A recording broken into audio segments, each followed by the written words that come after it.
रहीम अस्सलाम वालेकुम। हम बात करेंगे खुर्शीद शाह के केसेस के हवाले से। आमदन से ज़ायद असासजात केस में कल 14 जुलाई को समाअत थी एहतसाब अदालत सक्खर में, और कुछ नई डेवलपमेंट्स हुई हैं वो मैं आपके साथ शेयर करना चाहूँगा। और पहले मैं आपको खुर्शीद शाह के केस के हवाले से कुछ ऐसे फैक्ट्स हैं जिसके ऊपर शायद हम पहले बात नहीं कर सके, वो मैं आपके साथ शेयर करूँगा। और फिर जो चेयरमैन नैब की सरबराही में मीटिंग्स चल रही हैं उसमें जो एक नया फ़ैसला आया है वो मैं आपके साथ शेयर करूँगा।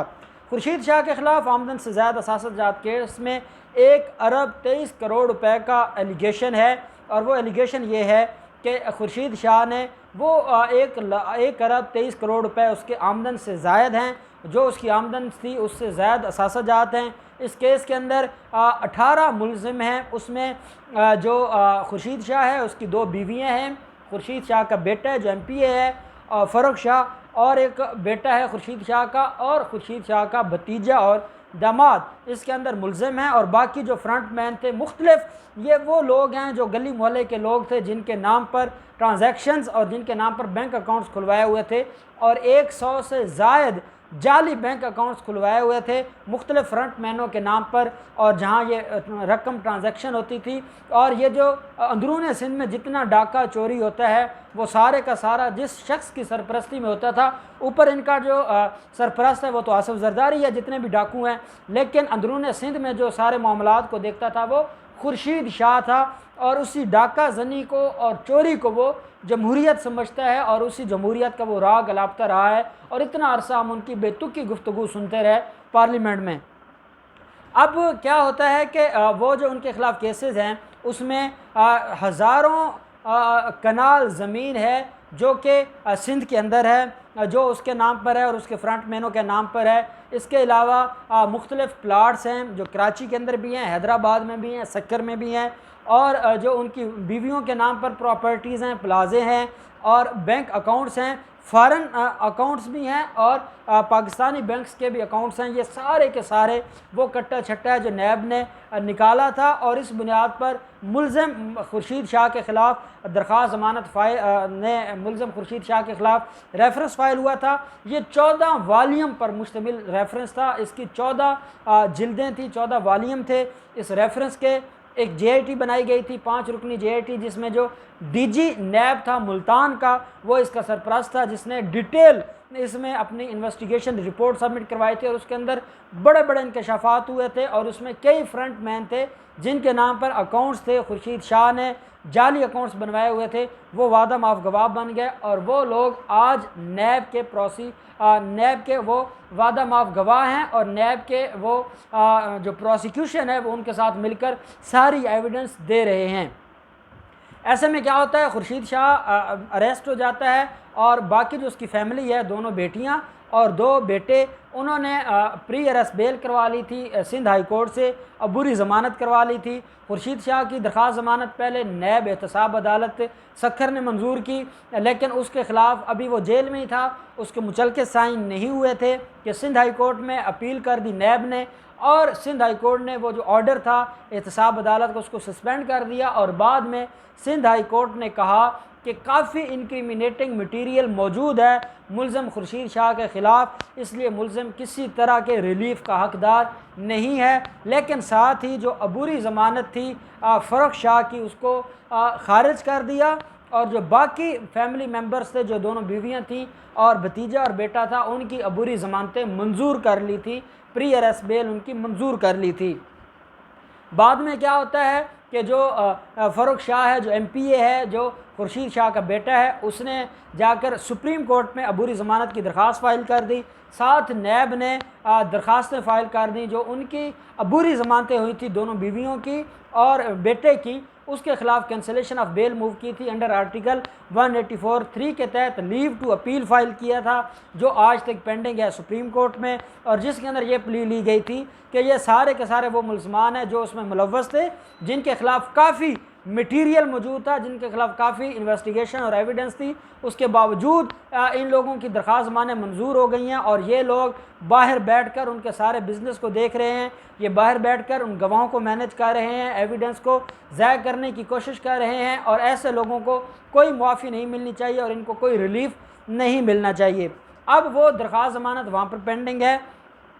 जो कैंसलेशन ऑफ बेल है, और जो खुर्शीद शाह है उसने भी अपनी दरख्वास्त ज़मानत फ़ाइल की हुई है। खुर्शीद शाह इस वक्त एक निजी हॉस्पिटल में ज़ेर इलाज हैं, और कल भी जब उनको एहतसाब अदालत में पेश किया गया है तो वो एम्बुलेंस पर लाए गए हैं। एम्बुलेंस पर वो आते हैं, वीवीआईपी किस्म की एम्बुलेंस है जिसमें वो तशरीफ़ लाते हैं, वहाँ आकर मीडिया से वो बातें भी करते हैं, वहाँ आकर अपने वकला के साथ वो मीटिंग्स भी करते हैं। लेकिन जैसे ही अदालत के अंदर दाखिल होते हैं तो उनको चेयर पर लाया जाता है, व्हील चेयर पर, और वो बड़ी ही बुरी हालत में और मुंह बनाया होता है, और वो ये शो करवाते हैं कि उनकी हालत बहुत ज़्यादा ख़राब है और वो ज़िंदगी और मौत की कशमकश में है, और अगर अदालत ने ऊंची आवाज़ में बात की या उनको जेल भिजवाने की बात की तो शायद खुर्शीद शाह मर जाएंगे और उनकी जो ज़िंदगी है उसको ख़तरा होगा। और वो ये बहानेबाजी और ड्रामेबाजी करके, जो उनके वकील हैं महेश कुमार और रज़ा रब्बानी, वो उनको मज़ीद ऐसे हीले बहाने और ड्रामे सिखाते हैं, और वो अदालत में इंटर होते ही ड्रामे शुरू कर देता है और अदालत उनके ड्रामों में आ जाती है। अभी ये जो 14 जुलाई को समाअत हुई है, ये 3 दफ़ा समाअत इसलिए मुलतवी हुई है कि उस अदालत में जज ही नहीं है। जो पहला जज था वो रिज़ाइन वो रिटायर्ड हो गया था, उसकी जो मुलाजमत थी मुद्दत वो पूरी हो गई। उसके बाद ये उन 5 जो एहतसाब अदालतें हैं जिनके जजेस नहीं हैं, जो दरख्वास्त सुप्रीम कोर्ट में पेंडिंग थी, ये उसमें मौजूद है, और उन 5 को गए थे जजेस के लिए सुप्रीम कोर्ट में नैब, और नैब ने 120 अदालतों का, सुप्रीम कोर्ट ने 120 अदालतों का हुक्म जारी कर दिया था, और सुप्रीम कोर्ट के उस फैसले के बाद जो लॉ मिनिस्ट्री है उन्होंने काम करना शुरू कर दिया है। इस वजह से कल भी इसके ऊपर समाअत ना हो सकी, और मुल्ज़िम आया, हाज़िरी लगवाई और वापस चला गया, और मुल्ज़िम को 3-4 दफ़ा इसी बुनियाद पर रिलीफ मिल चुका है, और मुल्ज़िम के ख़िलाफ़ केस की समाअत रुकी हुई है। और आप देखें नैब कितना सिंसियर है कि ऐसे अहम मुल्ज़िमों के केसेस जिन अदालतों में पेंडिंग है उन अदालतों में जज ही नहीं है, और 4 माह से जज नहीं है। और फिर ये क्या होगा, यही लोग सुप्रीम कोर्ट में जाकर इसी बुनियाद पर ज़मानत हासिल कर लेंगे और ये कहेंगे कि जनाब ये तब मुल्ज़िम अरेस्ट हुआ था, तब रेफरेंस फाइल हुआ है और आज तक उसके ऊपर कार्रवाई नहीं हुई, और इतने अरसे से जज मौजूद नहीं है, इसलिए दरख्वास्त ज़मानत मंजूर कर लेनी चाहिए, और इस बुनियाद पर और इस ग्राउंड पर उसकी दरख्वास्त ज़मानत सुप्रीम कोर्ट से मंजूर हो जाएगी, जैसे हमने देखा साद रफ़ीक और बाकी लोगों की मंजूर हुई। तो अब ये नैब की आप देख लें इमेच्योरिटी है या उनकी बैड इंटेंशन है या जो भी है, कि वो ऐसे मेन केसेस के मुल्ज़िमों की अदालतों में भी जजेस को अपॉइंट नहीं करते। अगर वहाँ पे जज नहीं है तो वो किसी और अदालत में उस केस को ट्रांसफ़र कर देते, केस की कार्रवाई तो आगे चलती, मुल्ज़िमों को रिलीफ तो ना दिया जाता। लेकिन नैब ऐसा करने में नाकाम रहा है, और नैब के अपनी प्रायोरिटीज़ हैं और वो अपने हिसाब से ही काम करता है। कौम क्या चाहती है, इमरान खान क्या चाहता है, रियासत के लिए क्या ज़रूरी है, इससे उनको कोई सरोकार नहीं है। अब चेयरमैन नैब ने एक नया पंडोरा बॉक्स खोला है, और चेयरमैन नैब ने ये कहा है अपनी मीटिंग में कि अमन से ज़्यादा असासाजात केस में एक नई इंक्वायरी शुरू की जा रही है खुर्शीद शाह और उसकी फैमिली के ख़िलाफ़, और ये सुनने में आ रहा है कि उस इंक्वायरी में बहुत जल्द खुर्शीद शाह की बीवियों को गिरफ़्तार कर लिया जाएगा। और चेयरमैन नैब ने टास्क दे दिया है नैब सखर को कि जल्द अज जल्द उस इंक्वायरी के जो रिक्वायरमेंट्स हैं या उसकी जो फॉर्मेलिटीज़ हैं वो पूरी की जाएं, और उसके बाद उनकी दोनों बीवियों को गिरफ़्तार किया जाए। अब उनकी दोनों बीवियों को गिरफ़्तार करना क्यों ज़रूरी है, उसकी वजह यह है कि खुर्शीद शाह की दोनों बीवियां वो कोई वो नहीं कि वो कोई हाउस वाइफ हैं या वो घर के मामलात को देखती हैं। सारा बिज़नेस, सारा फ्रॉड, सारी जो उनके मुख्तलिफ प्रॉपर्टीज़ हैं वो उनके नाम पर हैं, ट्रांजैक्शन उनके नाम पर होती है, चेक उनके नाम के जारी होते हैं, बिज़नेस को वो देखती हैं, मुलाजमों को वो देखती हैं, ज़मीनों के ठेकों को वो देखती हैं, मुजारियों को वो देखती हैं। वो सारे के सारे मामलात को कौन देख रहा है, उसकी बीवियां देख रही हैं। और खुर्शीद शाह की गिरफ़्तारी के बाद भी जो डाका और चोरी थी, जो फ्रॉड था, जो ज़मीनों के ऊपर कब्ज़े थे, जो माफिया की सरपरस्ती करना थी, वो अब उनकी बीवियां पूरी डॉन हैं और वो डॉन बनकर वो सारे के सारे मामलात को देख रही हैं। और ऐसे में नैब ने ये फ़ैसला किया है कि उनको गिरफ़्तार करना ज़रूरी है, क्योंकि जिन फ्रंट मैनों को नैब ने बतौर गवाह रखा हुआ है और वो वादा माफ गवाह बन रहे हैं प्रोसिक्यूशन के उन गवाहों को, उनकी फैमिलीज़ के ऊपर प्रेशर डालना, उनसे एविडेंस को ज़ाया करवाना और उनको मुकरने का कहना, ये काम कर रही हैं जो बेगमात हैं खुर्शीद शाह की। अब जो चोरों की बीवियां हैं, आप उनसे क्या उम्मीद रख सकते हैं और वो क्यों ना ऐसा करेंगी। और ये बड़ी सॉलिड ग्राउंड है कि अगर वो एविडेंस को ज़ाया कर रही हैं और अगर वो गवाहों को डिस्टर्ब कर रही हैं तो ऐसे मुलज़म के ख़िलाफ़ कार्रवाई ज़रूरी है। और ऐसे मुलज़म के ख़िलाफ़ सुप्रीम कोर्ट में भी इनको चाहिए कि जो उनकी कैंसिलेशन ऑफ बेल है उनको जल्द से जल्द फ़िक्स करवाया जाए और फ़िक्स करवाने के बाद उनके ख़िलाफ़ कार्रवाई हो। और साथ जो नई इंक्वायरी है उसमें उनको पहले ही गिरफ़्तार कर लिया जाए, इससे पहले कि आप उनको मौका दें वो दोबारा अबूरी ज़मानतें करवा लें और वो अबूरी ज़मानतें फिर चलती रहें और ये लोग इसी तरीके से डाका जनी और चोरी भी करते रहें और गवाहों को भी ख़राब करते रहें। पहले केसेस को भी ख़राब करें, बाद में आने वाले केसेस को भी ख़राब करें, आम लोगों को और अंदरून सिंध के गरीबों को ज़लील करते रहें और उन लोगों का जीना हराम करते रहें। ऐसे लोगों को रोकना होगा और ऐसे लोगों के ख़िलाफ़ कार्रवाई करनी होगी।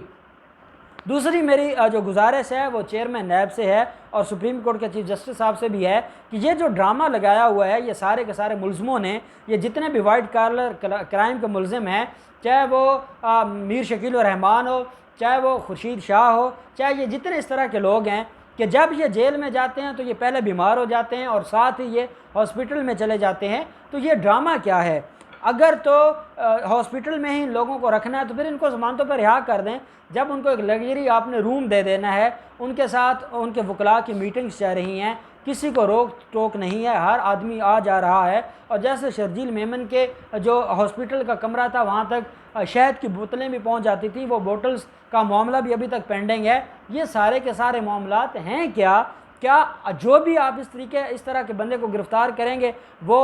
जेल से चला जाएगा हॉस्पिटल में और वहाँ वो अपनी लाइफ इंजॉय करेगा और उसको कोई फ़र्क नहीं पड़ेगा। और जब उसको कोई तकलीफ़ नहीं होगी तो फिर ऐसे में वो शख्स कैसे रिकवरी करवाएगा? जैसे खादिम रिजवी ने कहा था, मौलाना खादिम रिजवी ने, कि जिस जेल में मुझे रखा गया है वहाँ चंद दिन ये नवाज शरीफ और आसिफ जरदारी जैसे लोगों को चंद दिन रखा जाए, ये सारा कुछ मानेंगे भी सही और ये सारी रिकवरीज भी देंगे। और ये हकीकत है कि ऐसे लोगों के ख़िलाफ़ कार्रवाई होनी चाहिए और इनको ये जो ढील दी गई है इस ढील को अब ख़त्म होना चाहिए और अब इनको हर हाल में सज़ा मिलनी चाहिए और इनको जेल में डालना चाहिए ताकि इनको पता हो कि अगर ये रियासत के साथ खेल खेलेंगे तो रियासत इनका क्या हशर करेगी। अल्लाह पाक पाकिस्तान का हामी और नासिर हो। अब जो इसके केसेस हैं वो 4 अगस्त के लिए मुलतवी हो गए हैं। 4 अगस्त तक अगर नए जज साहब आ जाएंगे तो समाअत होगी, नहीं तो चेयरमैन नैब की इसी सुस्ती की वजह से वो केसेस फिर मुलतवी हो जाएंगे। जो भी डेवलपमेंट होगी, नई इंक्वायरी की जो कार्रवाई होगी वो हम आपके साथ शेयर करते रहेंगे। बहुत शुक्रिया। अल्लाह हाफिज़। पाकिस्तान जिंदाबाद।